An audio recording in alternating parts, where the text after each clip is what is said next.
Grief is real, big, better shared. The podcast everyone needs to hear, but nobody wants to hear.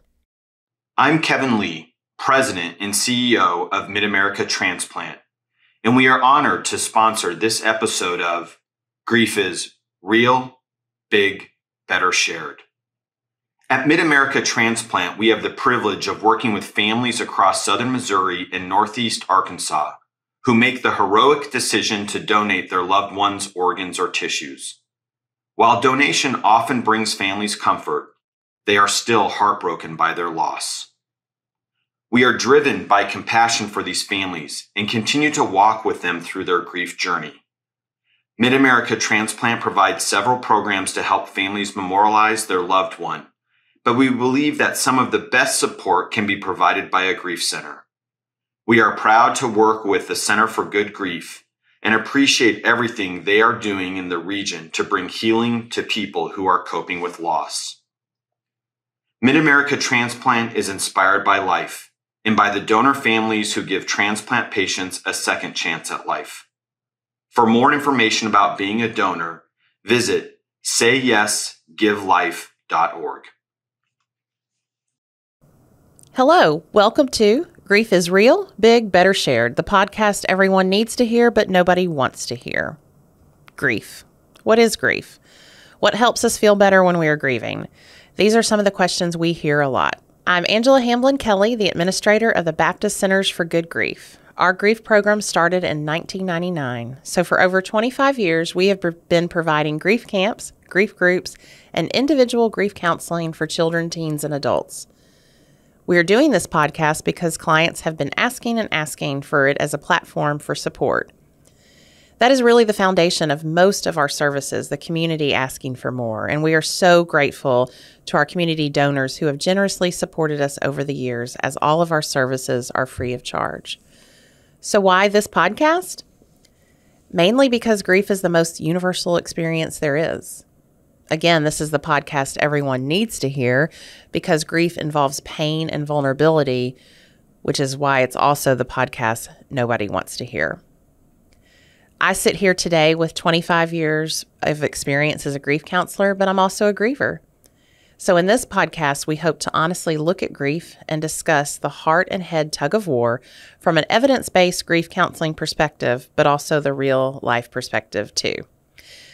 So let me now introduce my guest today, Kristen. Kristen is joining us via Zoom. Kristen is one of my most favorite people, and I've had the honor of working with her for over 15 years. Thank you, Kristen, for being here today. Thank you for having me. As always, it's a pleasure to be involved with anything involving the Centers for Good Grief. Oh, thank you. Well, I asked Kristen to be here specifically to talk about holiday angst because she has seen it. She's heard many people's fears about the holidays. And also, I have witnessed the work that Kristen has done as she has helped many people survive the holidays. So again, Kristen, thank you. I know that holidays and grief and holiday angst is not always the most exciting thing to talk about, but you and I have definitely seen that it is one of the most important things for our clients who are grieving to talk about. So holiday angst, it might sound strange to be a grief podcast topic, but if you know, you know. Angst means a feeling of deep anxiety or dread. And if you are grieving, you know holiday angst. Holiday angst doesn't start in November. It usually starts in the summer. The dread that grief is going to get harder with these special days approaching can be extremely overwhelming. So, Kristen, let's talk about holiday angst. How have you seen that show up in people? Well, I mean, I think angst is the right word. Sometimes it almost looks like panic for people. And you're right. It starts in the summer months. You know, what am I going to do? How is this going to look? How am I going to manage it all? Who am I going to be with? What are the traditions going to look like? It's very overwhelming for people. And so there's a lot that goes into kind of looking at what makes the holidays so difficult for grieving people. There's a lot that goes into what can we do to cope with that holiday angst. If you think about it just as a non-grieving person, you know, the holidays are just a stressful time there's just a lot going on. It's very busy. It feels pretty overwhelming for your average non-grieving person. And so add, some significant grief in there, and it really feels pretty unmanageable for people. And so they start to talk about what am I going to do with all this? Way before one would think. And, every year I think the holidays get pushed a little bit further into the fall. And so that piece of it too, it feels like there's just this huge thing that's looming out there that people don't really quite know what to do with. Yeah, I heard it honestly about 2 weeks ago, sitting with someone, and she was talking about how hard her grief is right now in the summertime and just, a normal day, quote unquote, normal day. And she said, I can see it. I can see it coming. I can see the cooler weather. I can see the pull to be outside. I see family activities. I see Halloween coming. And then she couldn't even finish the holidays that would be coming after Halloween because just on a normal day right now, it is so hard and unbearable. And so you think about these special times and if it's unbearable now, I don't even have a word to describe what that level is going to feel like. Yeah, I think it's stress out of control for people. I mean, they just are not quite sure how they're going to manage, that kind of intensity of emotion. And so, one of the things that we talk to people about is that especially through the first set of holidays, the biggest key there is to try to just work on survival. You don't have to have the best holiday you've ever had, and you probably won't, and that's okay.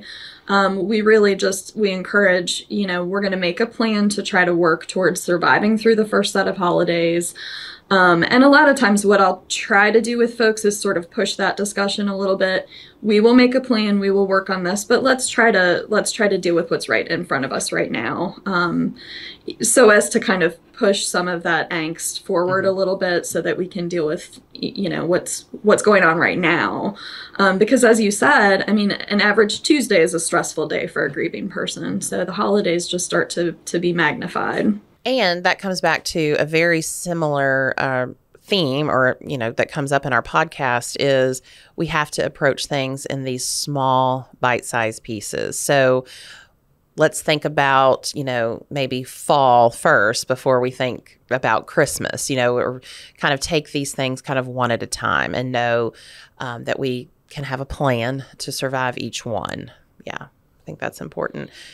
We talk a lot in our podcast about kind of the counterintuitiveness of grief and that avoiding grief is what we feel like we need, but that also doesn't feel very good. Going into the grief can be scary, but then oftentimes that actually helps us feel some relief and helps us feel better because we're befriending our grief, we're holding our grief, we're spending time with it, which means we're remembering that person that we love and spending time with them. And I think that's part of the holiday angst as well, is feeling like it's going to hurt more to think about them during this time and to think about precious memories.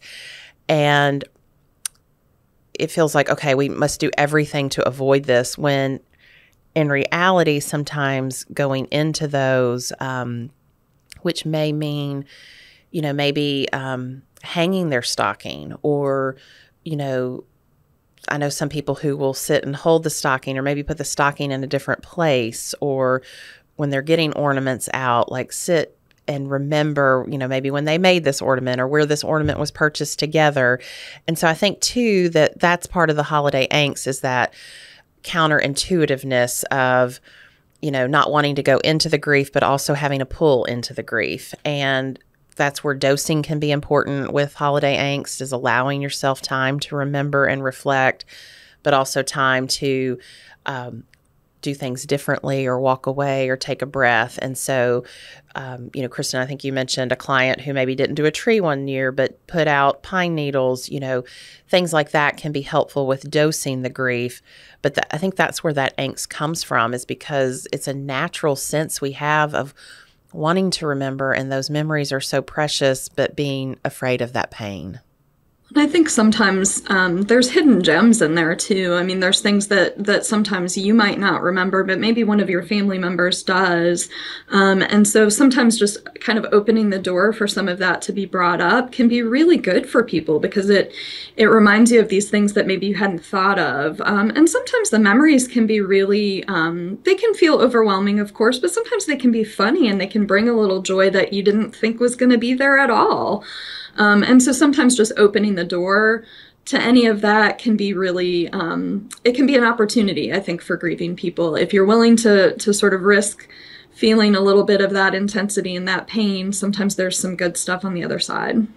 I love that mention of the hidden gems because I think you're absolutely right. They can be laughter that can be so unexpected, but that's where sometimes those little moments of joy find their way in. I love that.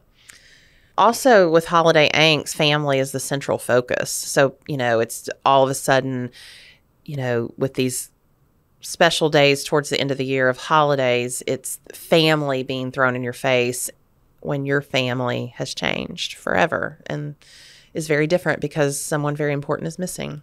That's right. And I think a lot of times, with the avoidance of people's grief and, the avoidance of wanting to talk about it directly, I think that piece of it can be really uncomfortable for families because sometimes you have extended family that don't really know how to respond or how to provide support. And that piece of it's hard on the griever because, you feel like they shouldn't be the ones to have to explain how to help. Mm-hmm. But a lot of times they are. And the griever really has to set boundaries with family sometimes as far as what they're willing to do and what they're not willing to do and what traditions we're willing to keep versus what we have to change. And one of the things that I always talk to people about is just all you have to do is just decide for this year, mm-hmm. survive through this year, decide for this year. This doesn't have to be for the eternity, for the end of time here. You just decide what you can manage for now. And it does mean sometimes setting hard boundaries with family or friends, just so that you have what you need, especially for your first year or two of the holiday season. I also like using mantras with that. I'm definitely boundaries. I think we have to have those. But I think, too, some people who feel like, well, gosh, that makes me sound like a mean person, especially a person who's maybe not had a lot of experience with setting boundaries with their family. It's like, it's not about being mean. It's really about self-care. It's about putting limits on what you can tolerate and what you can handle. And so I think sometimes adding a mantra to that, like what you were just saying, like, maybe this is just for this year. It's not forever. I had a client one time say, I'm not a mean person. I'm trying to survive the holidays, and I think we have to remind ourselves because everything is different. We feel different. The world around us is different. And so I think using mantras as a way of self-talk is an important way of coping, especially with holiday angst, for sure. Yeah, and I think reminding yourself that boundaries are a coping skill. Mm-hmm. So this is something that you can cultivate in order to help. You sort of set some walls around the people that are not good for you in your grief. You just, and it doesn't mean that you're being mean. It just means that you need a little bit of safe distance to be able to take care of yourself. And I think sometimes if you frame boundaries that way, it starts to feel less mean and more just a way of protecting yourself from additional hurt that at this point in your life, you don't need any additional hurt, right? You're dealing with all that you can. And so just trying to do what you need to do to take care of yourself, which again, I mean, our society tells us we need to sacrifice everything for everybody else. And so it's counterintuitive, but very necessary. Well, I think an example of really healthy boundaries with holiday angst can be the holly jolly people all around you really trying to force you to be holly jolly. Mm-hmm. And it's okay to put a boundary down of, hey, I don't feel holly jolly right now. I'm grieving. And that's something I really work on with people a lot. Is it sounds so simple, but is that sentence of I'm grieving and like saying it out loud to other people. Like, thank you for caring about me and wanting me to be holly jolly, but I'm really hurting right now and grieving, and I'm not holly jolly right now. And that's an example of just a really healthy boundary. And, then maybe you have to have some others if they continue to force the holly jolly on you. But I really think it's important for people to say out loud, I am grieving. That is what's going on here, Right. And I mean, we've had people that we've worked with over the years who will, they'll sort of set their boundaries rather than talking about them. Sometimes they'll set them in what they choose to do. Mm-hmm. So I've had clients who, instead of a Christmas tree, will put out just pine branches, and that's what they've decided to do, with the hope that that joy will return to the holidays, but it's not here this year. Right. I'm just doing the best I can to get through. So they'll set a boundary there. I'm not going to do a Christmas tree this year, or I'm not going to send out Christmas cards because it's just a little too much for me. So just setting some boundaries as far as what you feel capable of doing and what you really want to do. I mean, that's at the heart of a lot of this. It's supposed to be about, what we want. It's supposed to be about how we want to remember our loved ones at that time. And so I think, making those sorts of statements, either directly or indirectly, are healthy ways of dealing with it. Yeah, that's a great point, because that's another thing that contributes to holiday angst is the added stress and energy of everything going on. And, even past traditions is in that as well. Like, well, this is what we've always done. We have to do it. I had a client who, instead of making the turkey, they had steak because it took less energy. When we're grieving, we have to remember that we don't have a ton of physical energy. Our brains get more tired. And so just doing something like that. And once he made that decision and kind of felt like he was able to give himself permission that it was okay that we're not doing the same thing we did before, he actually had an enjoyable holiday because it was manageable for his energy level. The family was able to get together. They giggled about it being different. It also allowed them to talk about, what they did miss, that of what his wife would have made that wasn't made that year. And it allowed to conversations, but it also was manageable to him and really the energy that he had.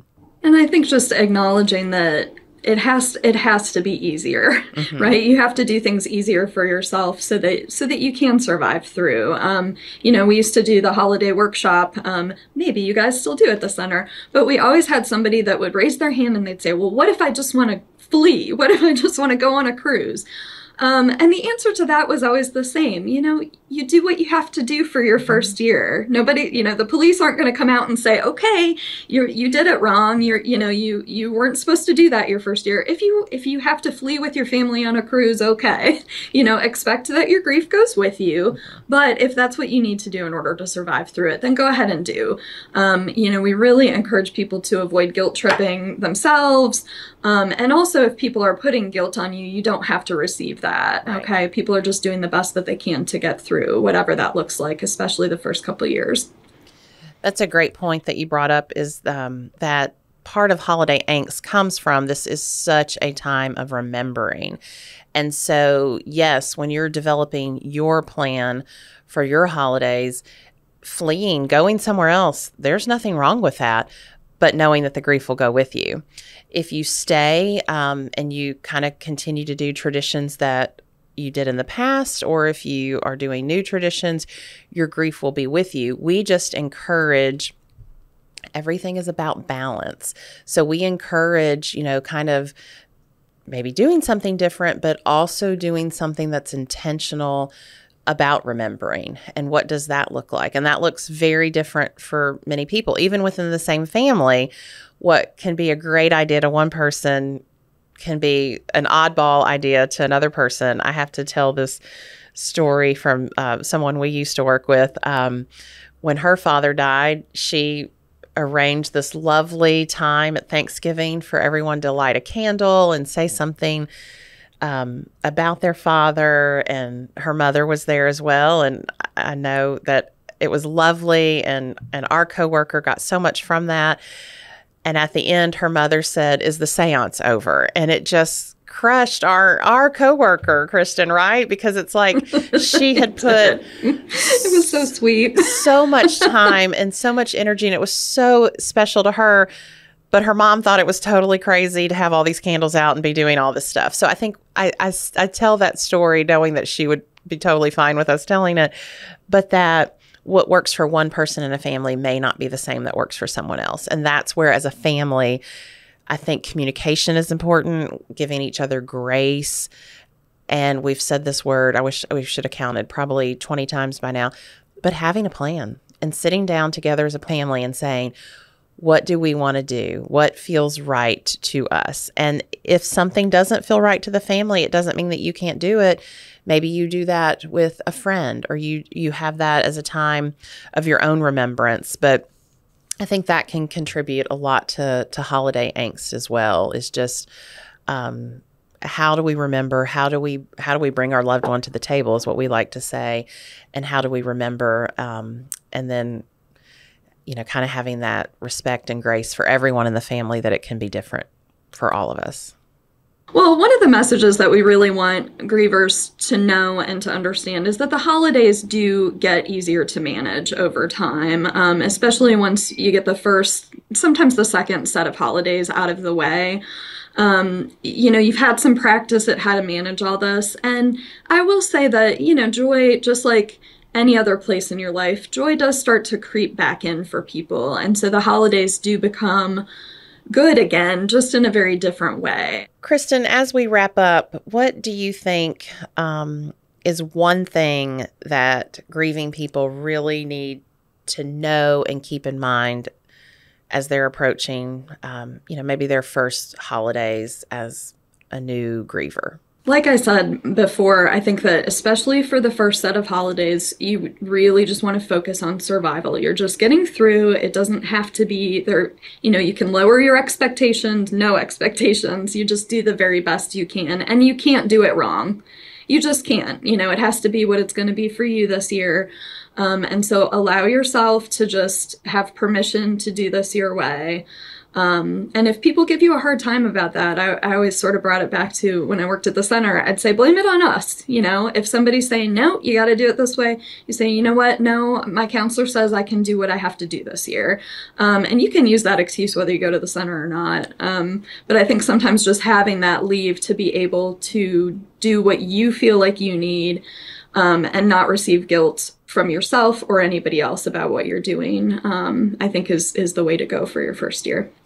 I agree. I like that a lot. I think my thing that I would want people to remember is balance of what you need to do, and in terms of your own self-care, what feels right to you, and adding in some memorialization. I think it's so important to do some type of active ritual, and that can be as simple as lighting a candle if you choose to spend the day alone, but having that candle lit as a reminder of your loved one and that their life was meaningful and had value.